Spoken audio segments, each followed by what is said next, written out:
So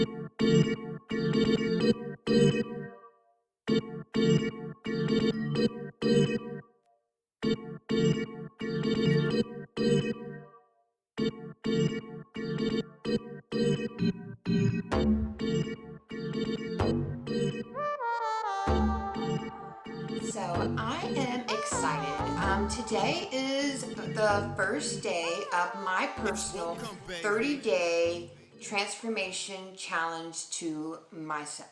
At the end of this 30 days, it's going to be out there for everybody to see. So I've been on this health journey for the past 6 months, and I phrase it as health journey as I obviously, yes, I'm wanting to lose some weight, but more importantly, I'm wanting to physically not just be skinnier, but I want to be fit. I want to be fit mentally and physically.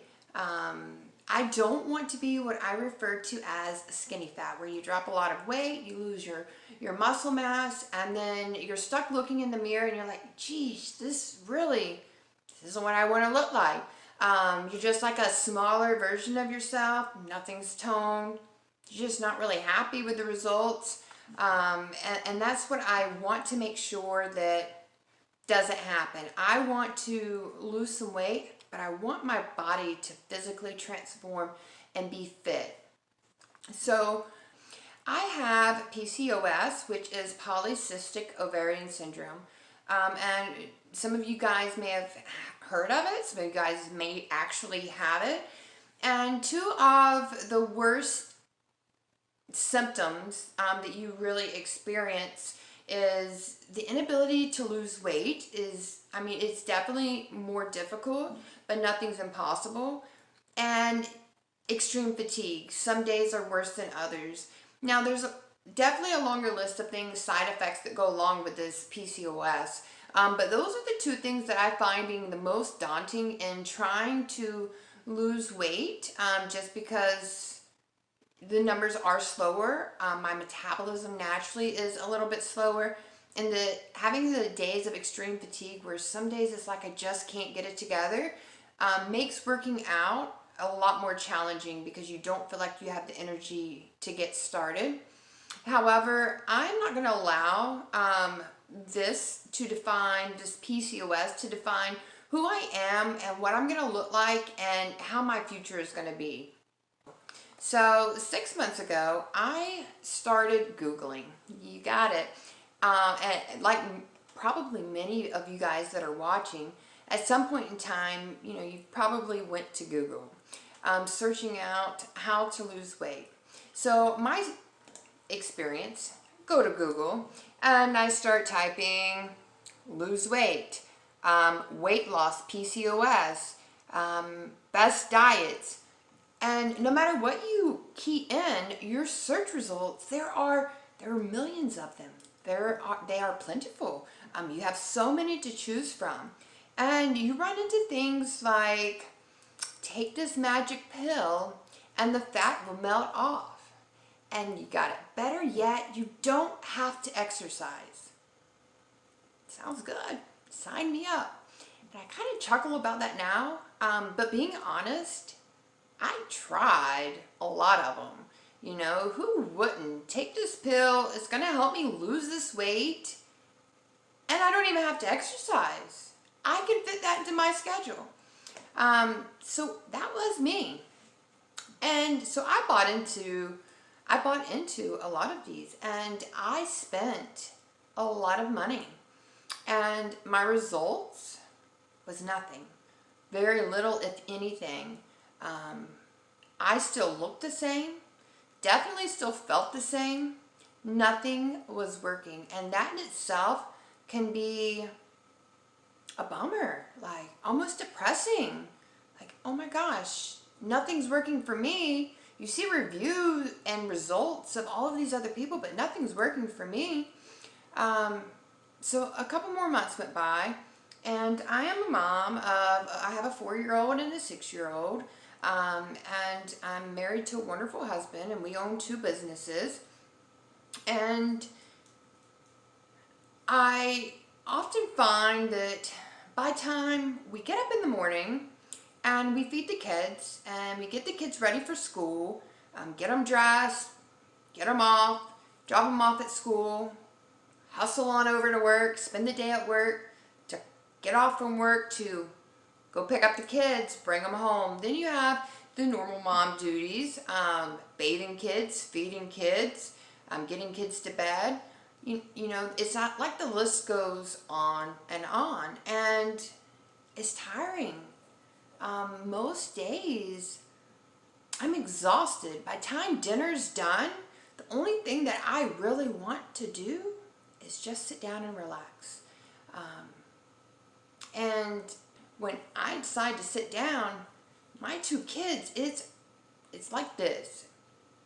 It's almost like in that moment, they just got waking up from this 12-hour sleep, and they are pumped and ready to go. All of this energy running around, and I'm sitting there tired, like, can you guys please settle down? Mommy's tired.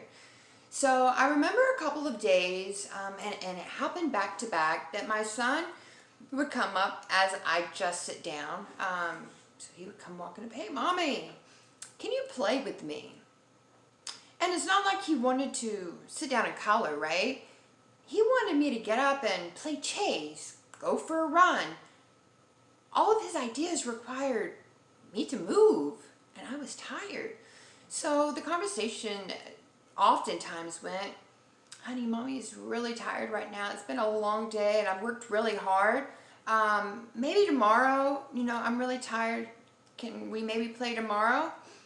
Get them up, get them dressed, feed them off to school, bring them home, feed them, clothe them, bathe them. Try to sit down. Kids have good memories, so the second day rolls around.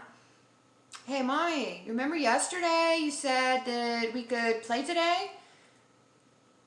And you guessed it right. Yes, honey, but Mommy's really tired.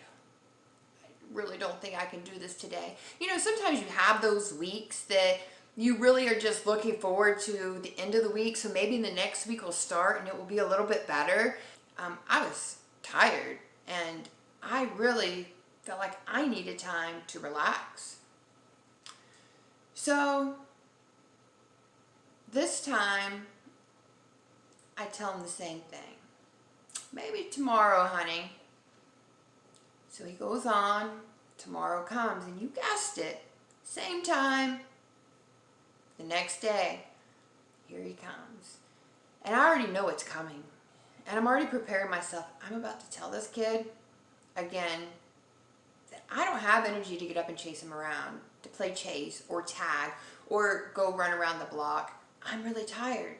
So I brace myself. Mommy, yes, honey, can you play with me? So I tell him again, and I'm kind of feeling bad about it, but I was really tired. I really wanted to rest. But this time, he had something else to say to me. This time, the conversation came back as, well, Mommy, can I ask you a question? When do you think it might be that you're not too tired to play? Heartbreaking. My stomach turned into a huge knot. Almost speechless. I said, you know what, honey? I promise, because Mommy doesn't break a promise. I promise tomorrow I will make time and me and you are going to play. But that moment I realized that none of what I was doing was working. The fad diets, the pills, and what definitely wasn't working was sitting there on that couch thinking that something was going to change on its own. I started to do more research, but this time not about diets, not about losing weight fast or melt the fat off, or wasn't searching out some kind of miracle on how this body was going to change by a pill or some magic diet. Already been there, already done that. So I started doing a little research on myself. I said, well, you know, nothing's worked so far. So I decided, and if you guys haven't done this and you're trying to lose weight, you should. I wrote down everything that I consumed, and I don't mean just ate. If I drank it, If I ate it, if I chewed it, like a piece of bubble gum, no matter what went into my mouth, I wrote it down. And if you do that, then at the end of the day, if you start adding up the calories, the carbs, and definitely don't forget the sugars, if you add that up, chances are you'll be really surprised at how much you consume, because sometimes we're putting stuff in our body and we're not accounting for it. You're not accounting for the amount of sugars, which turns to fat. That one little piece of chocolate, oh, it's not going to hurt anything. You pop it in your mouth. Those little things, the little nibble here and there, you're not eating a lot. Does it seem like it should affect much? I mean, it's just one bite, one potato chip, two potato chips, one piece of chocolate, sip of Coke. But all of those little things add up. So after I'd done that, I quickly realized that I needed to do some serious changes. I needed to change what I was feeding myself. Was a good start. I even started to looking into the ingredients on a package, which is kind of scary in itself as far as all the artificial sweeteners and dyes. And there's one ingredient that stood out that you see on most low sugar, low fat alternative foods, and that was maltodextrin. And I did some research on maltodextrin, and you can choose to Google that if you want as well. I'll probably cover it a little bit in an upcoming video. But what I realized overall is that all of this processed food that I was feeding myself, I shouldn't be eating. Even if I was able to lose weight eating this food, it's not healthy. It's not stuff I should be ingesting for my well-being. It's just that simple. So over the next 2 months, I really watched that I ate. I wrote everything down. Some people can do it without it, but I really wanted to have something concrete. What can I do to make this change? And after realizing how much I was consuming, that I thought I was eating relatively healthy. I wasn't eating that much throughout the day, but it was what I was actually eating. When I made some small changes, I cut out Coke altogether, which I probably on a given day would drink 2 to 4 Cokes. If you ever look at the sugar content, it's out of this world. And I gave up my nightly cereal. That was my go-to. Like, I needed that cereal before I went to bed. I enjoyed it. So I threw all of those things out and started really eating nutritious food and cutting out the simple carbs and the sugars. And I lost 17 pounds over the next 2 months during that point. Pretty impressive, right? I did it without exercise. However, I became what I call skinny fat, smaller version of the larger me, but I still looked the same. I looked in the mirror, my body composition to me still looked the same. I lost some muscle mass, obviously, because I wasn't working out. I was cutting out carbs. The weight was dropping, so that was nice. But when I look in the mirror, I really still was not happy. I'm like, where did 17 pounds go? Like, my clothes fit different. But in the mirror, with clothes off, I just felt like it looked the same. Wasn't very impressed. So from that point, I became so engulfed in health and nutrition. I wanted to know, how can I get myself physically and mentally fit? And I knew it wasn't just by Google. Already been that route. People out there to sell stuff, make money. I get it. Some diets work for some, not others. I get it. So I wanted to know the truth about how to exercise to get my body from A to B, what to eat, what is nutritious, what is a carb. I wanted the basics so I could formulate a plan that would work for me. I wanted that direct knowledge, not hearsay. So what I did, I signed up for 3 courses, and I'm actually midway through them now. actively completing them.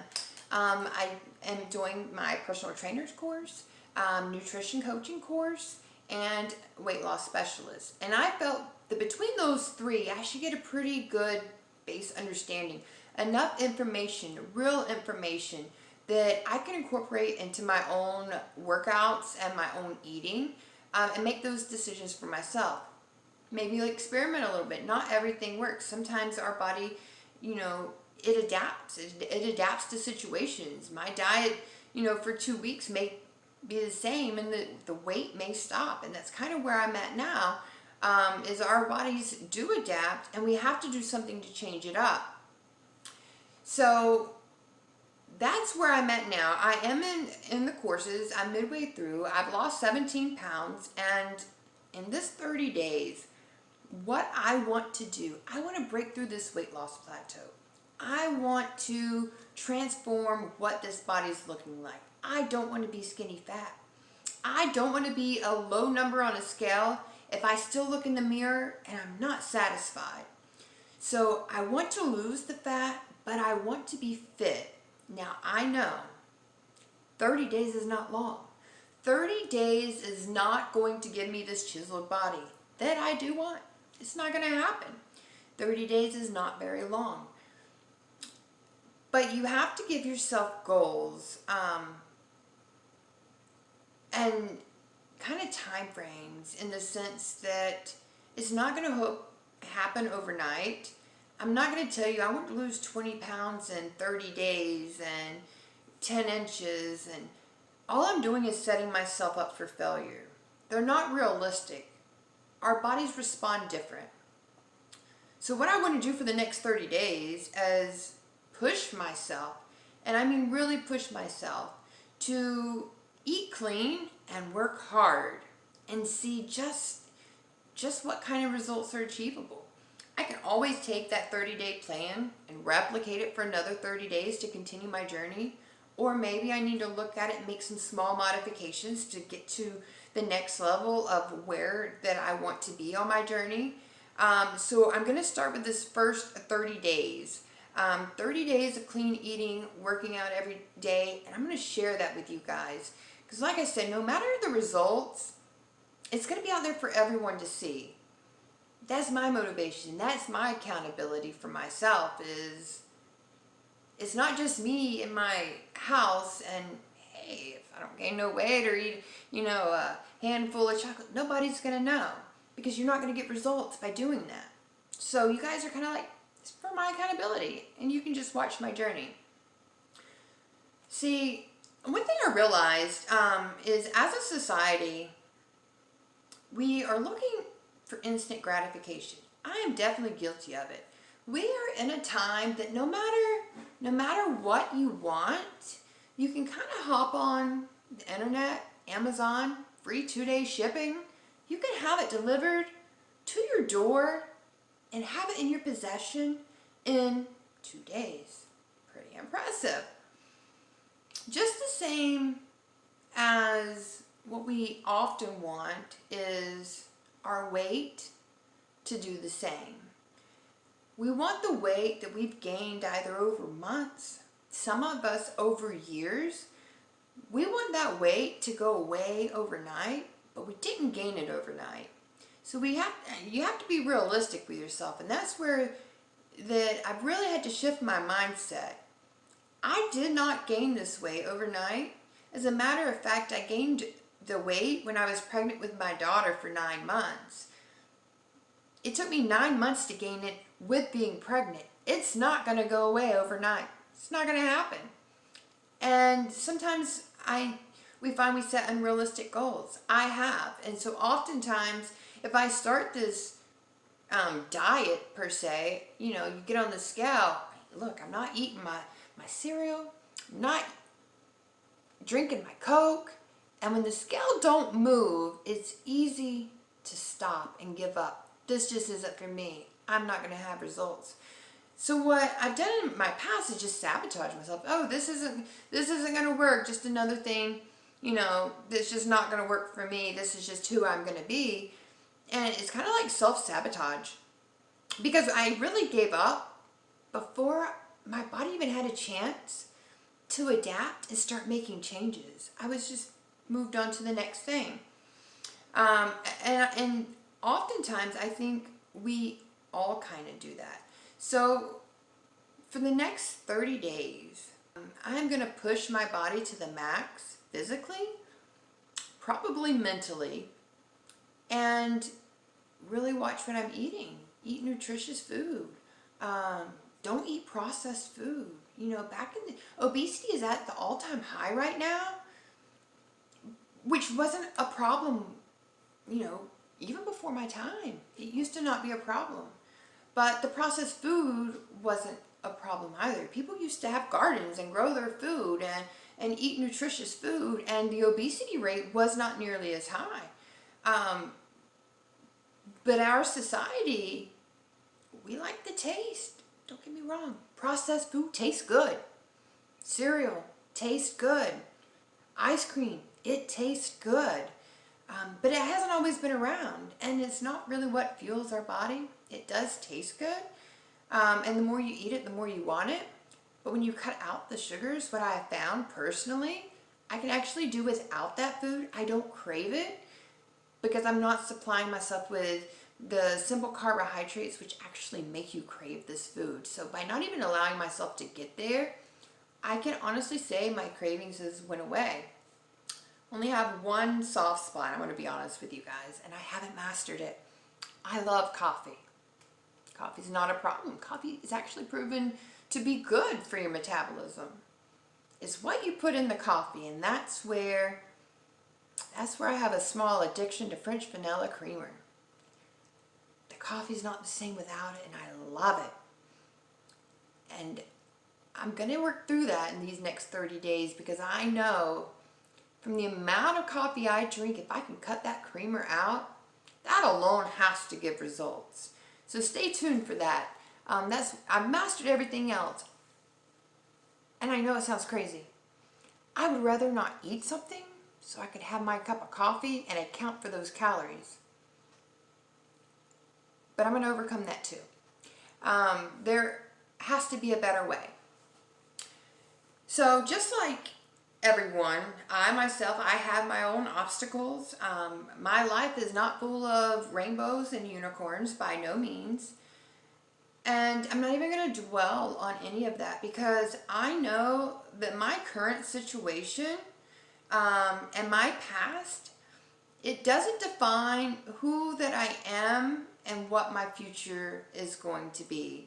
And that's a mental thing that I've had to get to. And if you can wrap your head around that and you really can change your mindset, the diet and the exercise part's so easy. The hardest part for me was just getting my mindset to change to allow me to move forward. We may talk about that a little bit. I will probably get a little bit more in depth throughout these videos on exactly what I mean by that. So I welcome you to follow me on my next 30 days. Today is day 1 of my 30-day challenge. At the end of this video, you will see my before pictures and you will see my measurements. And I will be checking in once a week with updated photos and videos, or updated photos and measurements. But throughout the week, I'm still going to drop in just so you guys can kind of get an idea of my workouts, what I'm eating, how things are going. Because I know without putting in the work, the results aren't going to be there. And in 30 days, I plan on there being results. And the only way that's going to happen is for me to get out there and to work hard and to put in the work. Things don't happen by accident. Our bodies definitely are not going to transition by wishful thinking. So please join me on the next 30 days. Stay tuned. If you have any questions, or you want to give any input of your own, go ahead and drop a comment, and I'd be more than glad to have you guys follow me on my journey as well. Thanks.